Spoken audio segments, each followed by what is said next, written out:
Je suis Philippe Van den Bosch et commandant et directeur du centre d'information de Bruxelles. Et je suis très heureux, évidemment. Un de mes leitmotifs, c'est de faire des ponts entre les approches, entre les gens et créer du lien. Eh bien, aujourd'hui, 23 avril 2022, nous avons reçu Nathalie de Marseille, Michel Wozniak, ici dans un lieu symbolique, le club Prince Albert, au sein de la défense belge. Et évidemment, je tenais énormément à les remercier pour l'apport qu'ils ont transmis pendant cette formation de praticien en programmation neurolinguistique. Il y avait notamment des militaires dans l'accompagnement, dans le coaching, et puis aussi des civils.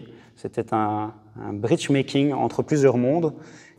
Alors, je m'appelle Malika, je travaille à la Défense, au département santé et bien-être, et voilà, je suis une représentante de la Défense ici. Ok, donc moi je m'appelle Serge Villens, je suis psychanalyste, coach, médiateur, je travaille pour la Défense. Je m'appelle Olivier Herman, donc je suis préparateur physique à l'armée belge. Alors je suis Patrick Crèvecoeur, je suis militaire, officier à l'armée, spécialisé dans la condition physique des militaires, donc officier sportif. Je suis Odile, militaire de carrière et j'ai également un statut d'indépendant complémentaire. Alors, eh bien, évidemment, quand on parle de stratégie, étymologiquement, ça veut dire stratégos, l'art de mener les armées. Et puis aussi, forcément, ici, on parle de stratégie mentale avec Nathalie et Michel. Et c'est l'art de mener ces armées intérieures. Ça intervient dans l'aspect prévention psychosociaux. Et j'ai envie de vous poser ici maintenant la question, quelle est pour vous la plus-value de la programmation neurolinguistique pour le contexte militaire et ces aspects de prévention? Okay. Justement, je pense que de savoir reconnaître quelles sont les propres stratégies que tu as pour fonctionner est ultra important parce que quelquefois on ne se rend pas compte de qu'est-ce qu'on est en train de mettre en place et de comment on est en train de fonctionner.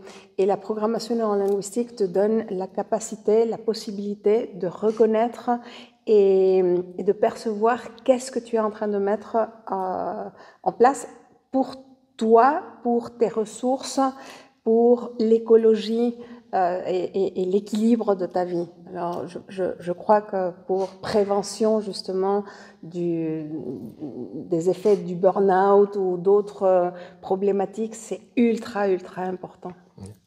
Et pour avoir moi-même vécu un burn-out, en fait, c'est vraiment là qu'on se rend compte qu'il y a deux jeux qui se jouent. Il y a vraiment un jeu extérieur, ce qu'on peut appeler un jeu, mais en fait, c'est tout ce qu'on fait à l'extérieur, les stratégies qu'on met en place, les modes de fonctionnement qu'on a. Et il y a vraiment ce jeu intérieur qui se joue entre soi et soi-même. Et j'ai trouvé très intéressant dans tous les échanges avec tout le personnel militaire ici qui était ici, de se rendre compte la prise de conscience qu'il y a par rapport à l'importance de remettre vraiment l'humain au centre de tout, puisque finalement c'est ça, quand on parle de ressources humaines, c'est vraiment la personne dans toutes ses compétences, dans toutes ses capacités.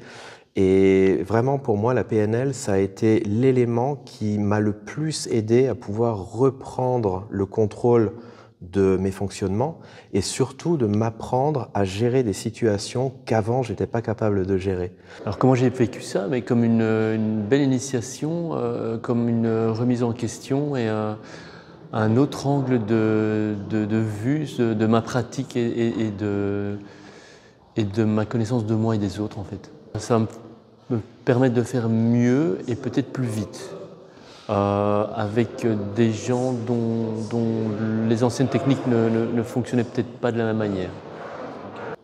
C'est intéressant pour moi parce que voilà, on a au niveau militaire, au niveau de la défense, on a souvent aussi des croyances, hein, on a souvent des limitations. Et qui nous guide comme ça, qui nous forge et qui nous met dans un effet tunnel de la vie. Et je pense que ramener la PNL au niveau de la défense, ça permet de voir encore beaucoup plus large que ce que l'on sait, que ce qu'on pratique. Et je pense que c'est un outil super important à la disposition de la défense, en effet. Alors, un lien entre l'armée et la PNL. Déjà, pourquoi cette question ? J'ai eu la chance dans une première partie de ma vie de faire 20 ans à l'armée belge, en tant qu'officier, avec un parcours très structurant, l'école militaire, puis j'ai choisi l'infanterie. L'infanterie, c'est les unités vraiment de combat où on est déployé à l'étranger. J'ai été 2 fois en Afghanistan à la tête d'hommes, donc j'étais commandant en Afghanistan en zone de guerre. Ceci étant dit, la PNL, et pour moi c'est un peu comme si on me donnait le mode d'emploi après avoir pratiqué pendant 20 ans.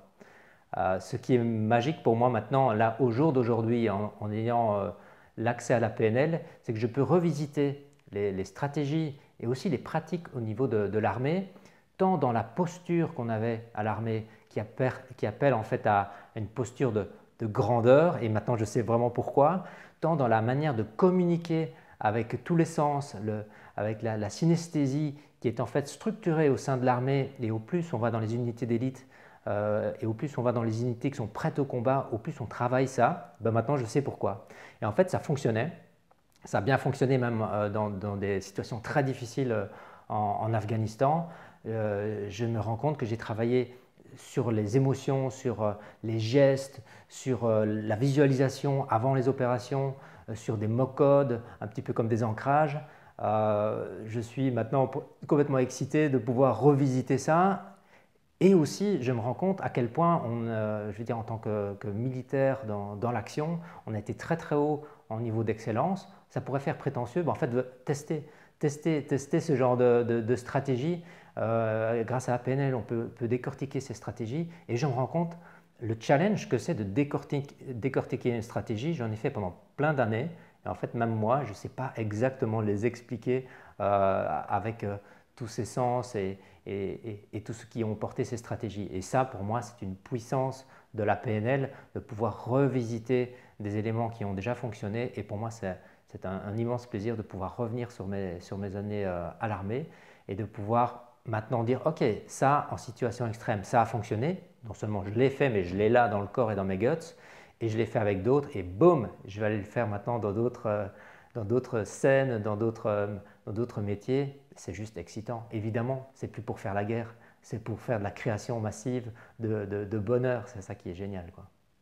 Donc, c'est pour ça, pour nous, c'est très intéressant d'être présent ici avec ce monde militaire qui a besoin justement des meilleures stratégies. D'ailleurs, les plus grandes découvertes finalement ou les plus grandes révolutions qui ont eu lieu, à chaque fois, c'était des travaux militaires qui sont passés dans le civil. Donc, il y a ce côté avant-gardiste qui fait que véritablement, il y a beaucoup à apporter, je pense, et il y a surtout beaucoup aussi à en retirer. C'est vraiment un travail de connexion, je ne veux pas dire de symbiose, mais pas loin en fait.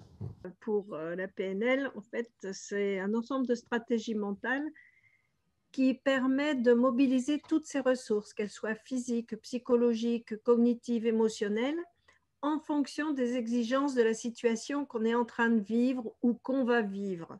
Ok, donc en fait, prendre conscience de ces stratégies internes peut permettre à des chefs d'entreprise, à des grands leaders, de finalement aussi également poser des bonnes stratégies pour une grande organisation, avec des défis évidemment géostratégiques, des décisions de l'ordre de la politique, et puis peut-être au niveau opérationnel et tactique.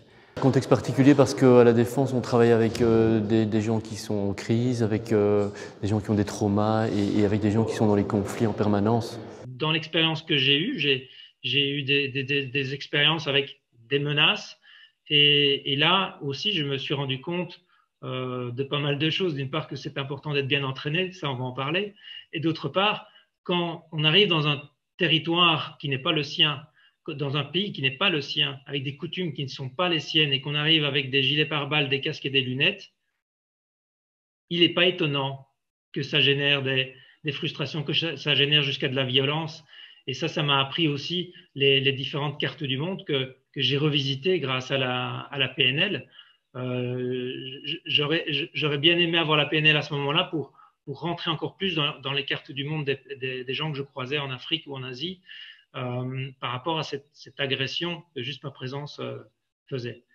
Eh bien, mes projets, c'est justement d'arriver à sensibiliser, entre autres, mon organisation de l'importance de ce que c'est et de ce que ça peut apporter dans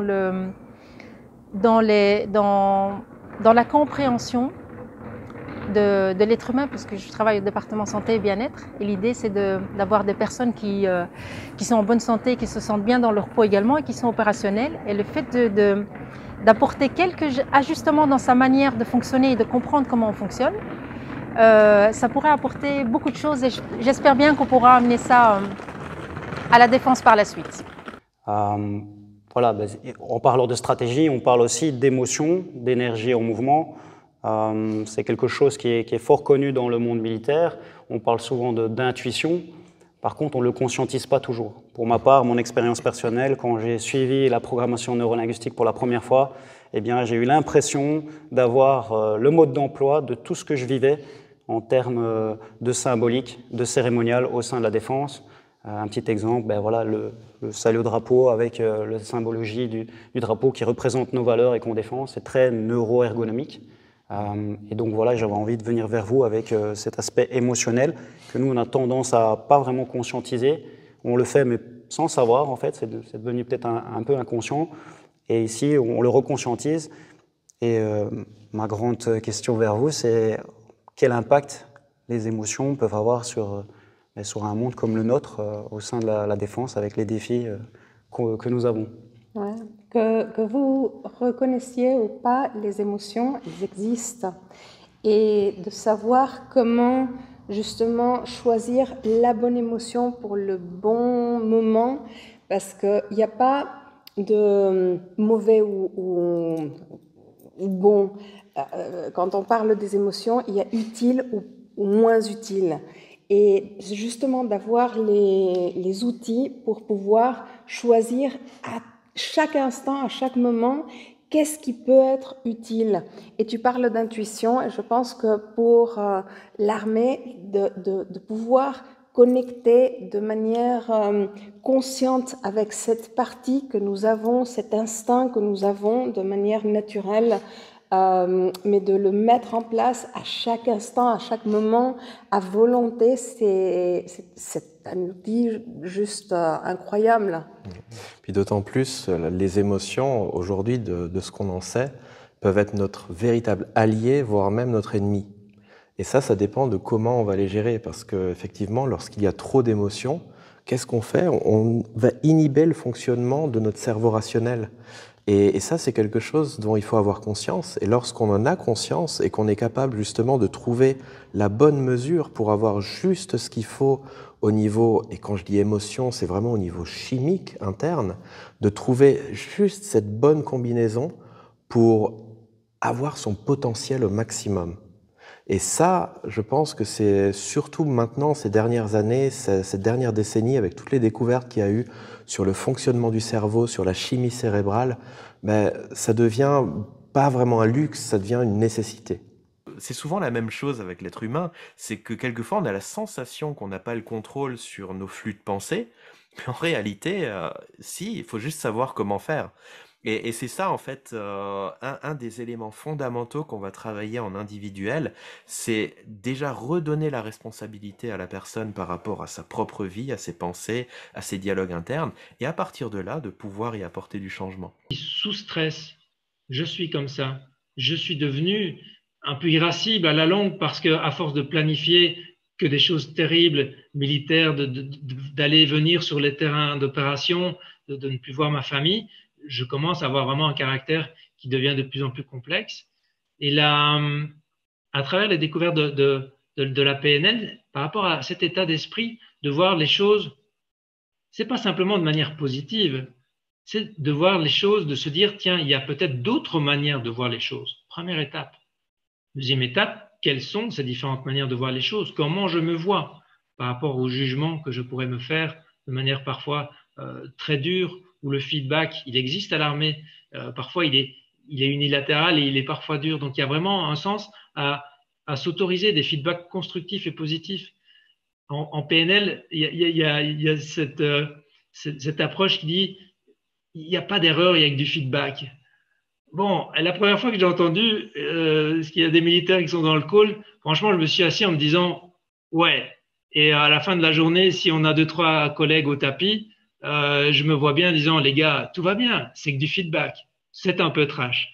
Néanmoins, derrière, c'est vraiment l'invitation que je fais en prenant un pas de côté quand tout va bien, de se dire, l'état d'esprit, à force de l'entretenir et d'être orienté problème, à force de l'entretenir et d'être orienté crise, à force d'être orienté dans ma gestion du personnel sur ce qui ne va pas, sur il y a un incident diplomatique, ça nous concerne, et pas il y a Tomorrowland et ça nous concerne, en fait, à la longue, ça percole.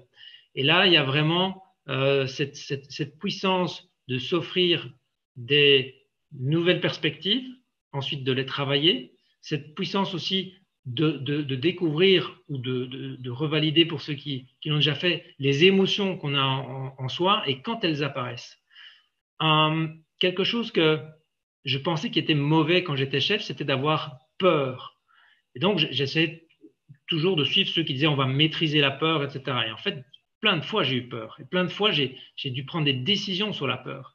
Et un conseil que c'est plutôt une invitation, encore une fois, que je voudrais transmettre en disant, mais un chef qui sait prendre des décisions en ayant peur, c'est vraiment un bon chef. C'est un chef humain. La peur, elle est là.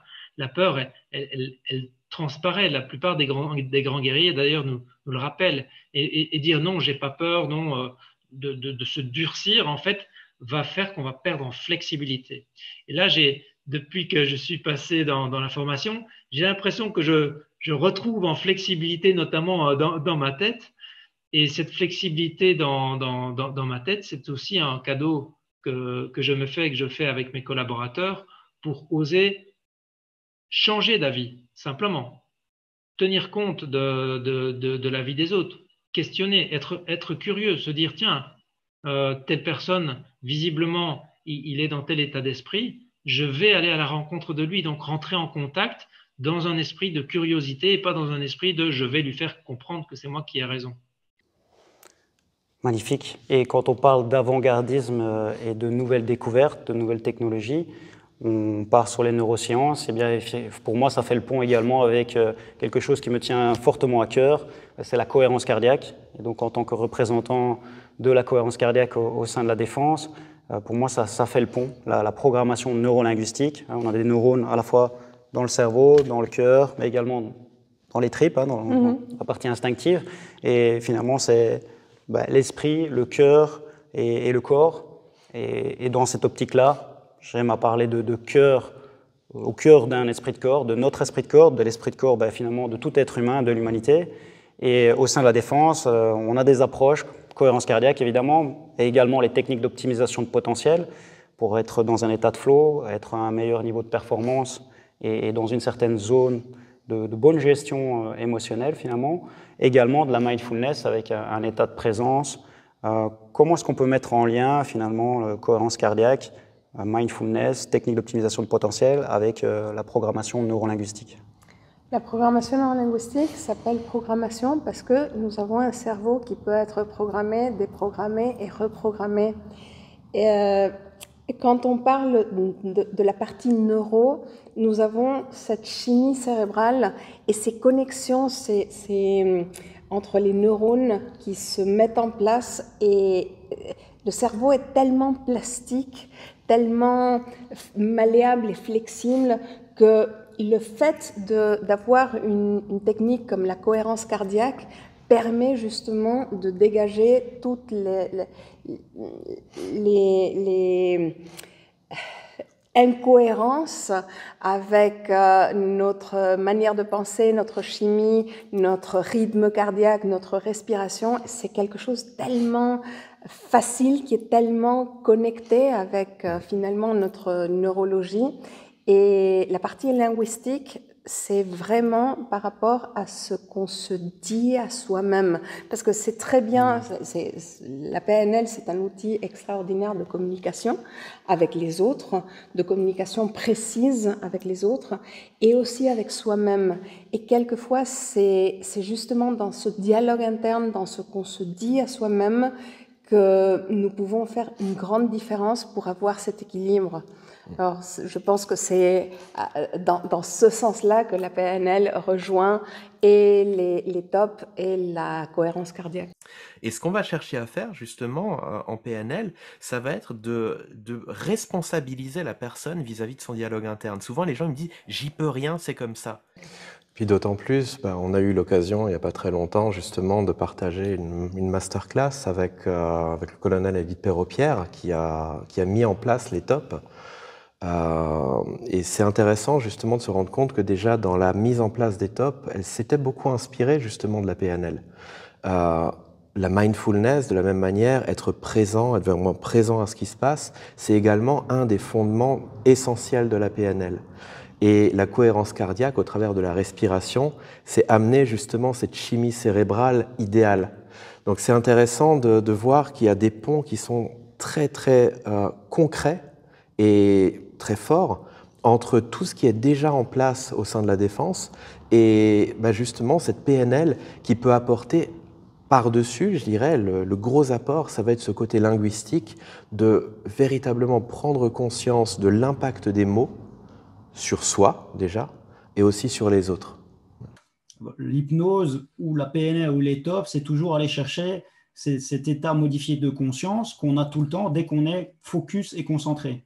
Et dans cette recherche de performance, c'est ça aussi, c'est l'art de soi-même se concentrer et de faire en sorte que les autres soient vraiment focus, concentrés sur leur mission, sur leurs tâches, sur les commandements.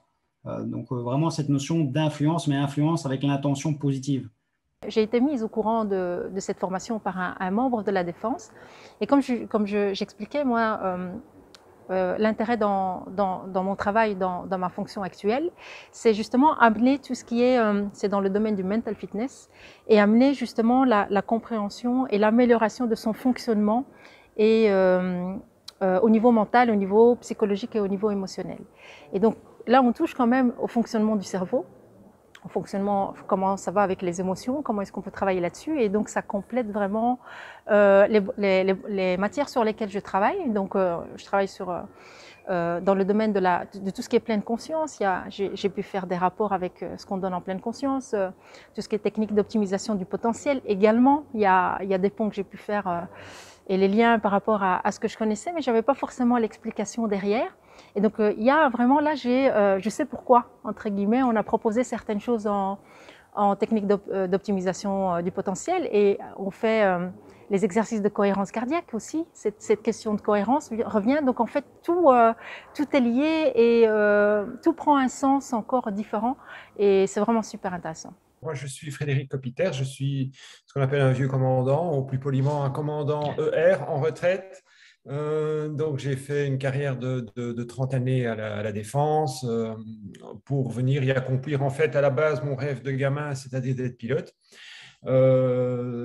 Tout s'est aligné, donc ça c'est une bonne chose parce qu'il faut beaucoup de travail, évidemment, il faut aussi beaucoup de réussite parce qu'il y a des choses qu'on a à la base ou pas, les yeux, les oreilles, tout a bien fonctionné, donc je suis énormément de gratitude pour cela.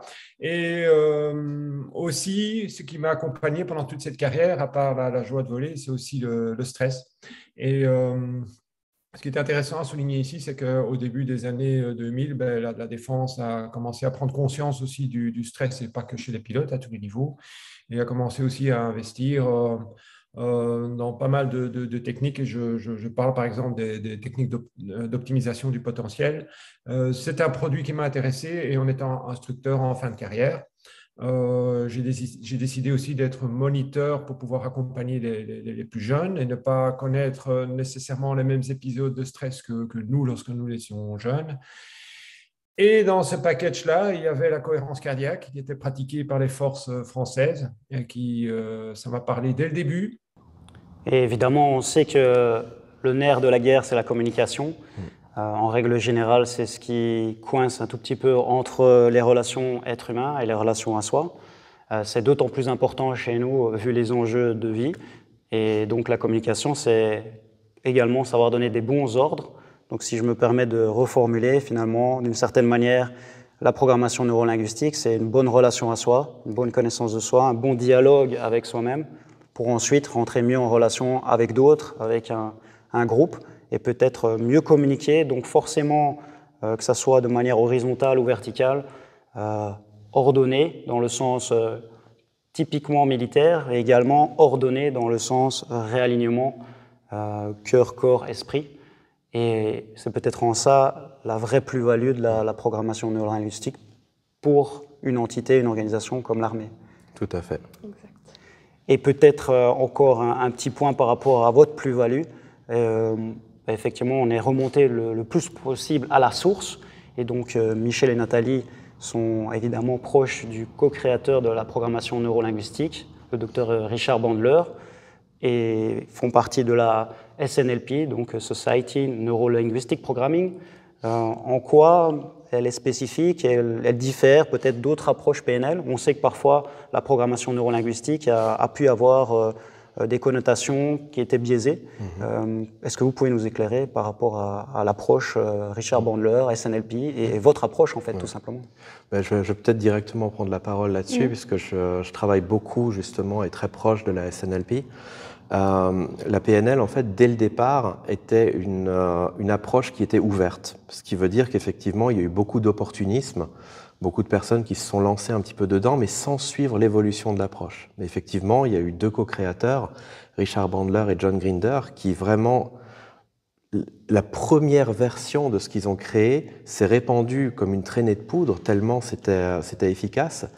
Et le fait d'avoir suivi en plus toute l'évolution qu'ils ont eue, puisqu'ils ont eu l'occasion de travailler avec des personnes dans le monde de l'entreprise, donc à très haut niveau, ils ont eu l'occasion également de travailler avec le monde militaire, un peu partout dans le monde d'ailleurs.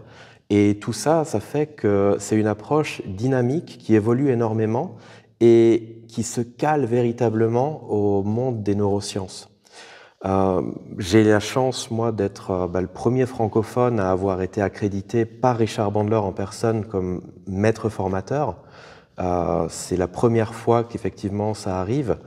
Et justement, je pense que c'est l'opportunité de pouvoir prendre cette approche-là, de prendre tout ce qu'elle peut apporter et de le mettre au service justement de ceux qui sont là pour protéger notamment le peuple, la nation. Et je pense que l'opportunité est vraiment ici opportune, c'est le cas de le dire, puisqu'on parle de langage.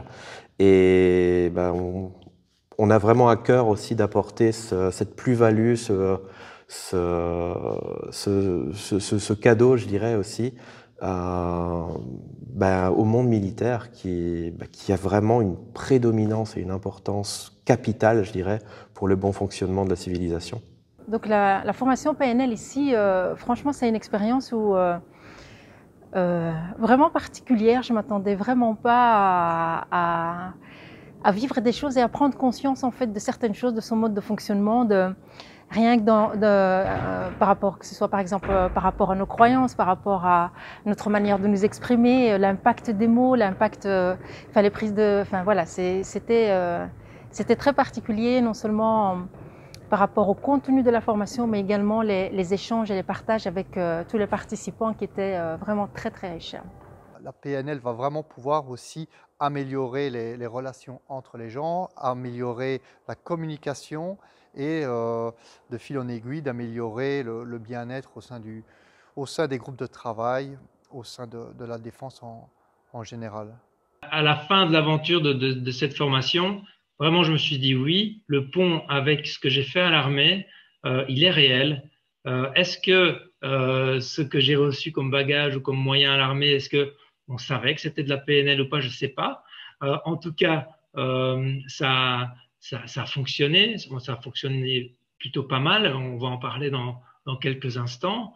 Et c'était des pratiques que je trouvais riches à l'époque et que je peux maintenant remettre en mots, comprendre et pouvoir reprendre aussi par rapport au travail de coaching et d'accompagnement avec la visualisation, l'orientation vers des stratégies de succès. Nous parlions de stratégie tout à l'heure.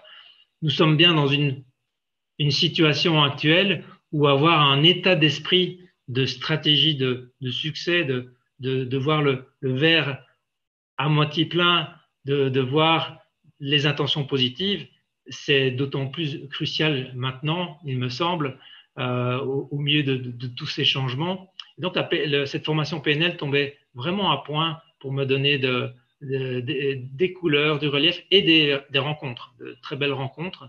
D'abord, l'utiliser pour moi et dans mes accompagnements, sachant qu'effectivement c'est un peu révolutionnaire par rapport à ce que je pratiquais.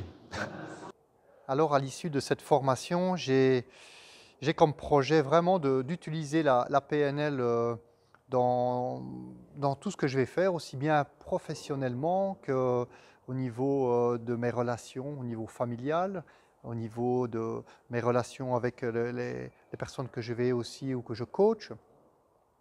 Et j'ai une autre approche maintenant, une autre vision en fait, qui va me permettre d'aborder certains sujets d'une autre façon, d'avoir un autre angle de vue.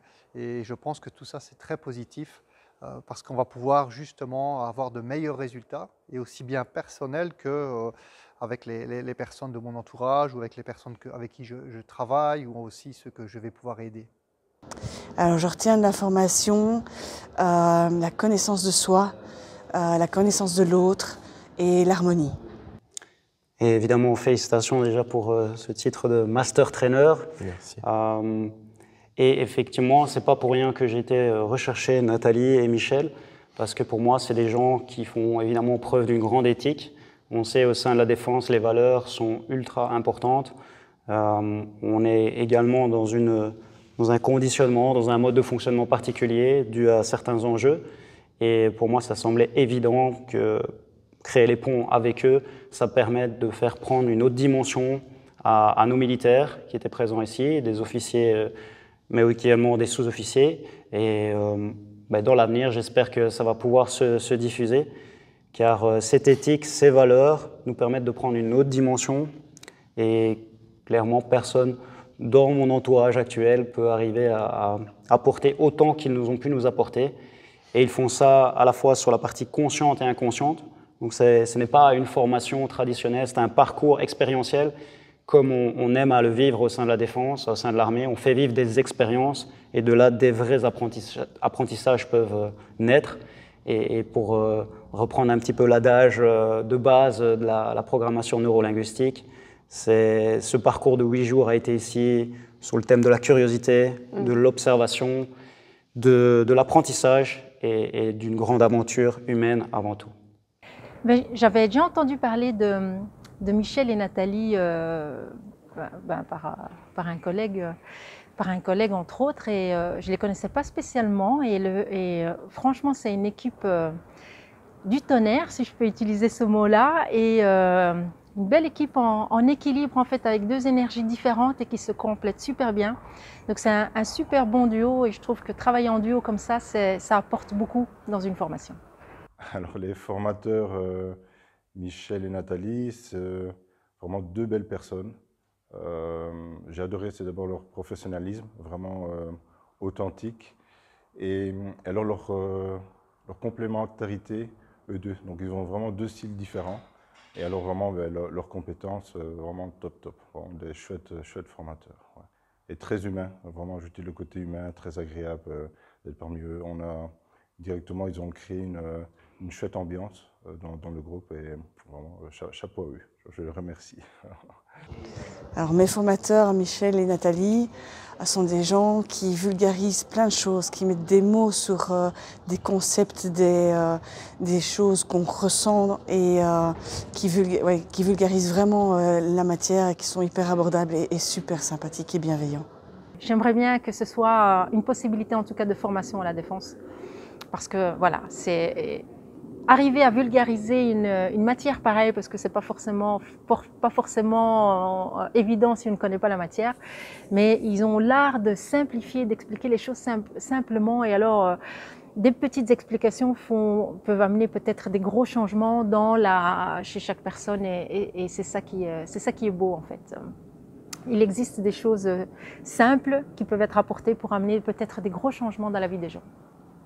Certainement, je la recommanderais, mais parce que elle permet des changements d'attitude, des changements d'alignement, de l'introspection et évidemment une communication à l'autre qui est intéressante, quoi.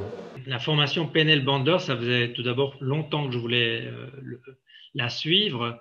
J'avais l'intuition que ça allait donner des clés et une traduction de certaines pratiques que j'avais observées, que je voulais comprendre. Donc, ça m'a apporté déjà une compréhension de certains process, de certaines manières dont notre cerveau fonctionne, dont je fonctionne. Donc, j'ai beaucoup appris sur moi-même pendant cette formation. Ça m'a permis aussi de prendre quelques outils pratiques pour pouvoir aussi faire vivre l'expérience. Alors, faire vivre l'expérience, c'était quelque chose de vraiment très important dans cette formation. Faire vivre l'expérience pour que je puisse ressentir au fond de moi ces programmes, ces manières d'entrer en contact, ces émotions. Le fait d'avoir travaillé sur les émotions, c'est-à-dire simplement ressentir ces émotions, a été extrêmement puissant pour moi pendant cette formation. Effectivement, c'est Nathalie et Michel qui sont pour moi les plus à même d'apporter un maximum de valeur à tous les êtres humains au sein de la défense, parce qu'effectivement c'est un monde particulier, avec des valeurs particulières, avec des défis particuliers et des enjeux spéciaux, et pour aller vers des ressources humaines et pour des qualités de ressources humaines, il fallait aussi des gens à ce niveau. Donc merci encore. Et on a une petite pensée aussi pour le projet Afrique que nous avons soutenu de l'École royale militaire, projet humanitaire et éducationnel que vous avez soutenu grâce à cette formation. Merci Philippe. Merci. Merci, avec le plus grand plaisir. Le projet Afrique est super important pour moi parce que c'est celui qui nous permet de donner la chance à ceux qui n'en ont pas eu, à ceux qui n'ont pas connu ce que moi j'ai connu dans mon cursus, dans les choix de la vie. Et donc, on va apporter un grand soutien aux nécessiteux en réalisant de forages d'eau potable et en offrant le nécessaire pour l'éducation. Ça donne du sens à pourquoi on est là et à nous remettre peut-être un petit peu dans la réalité.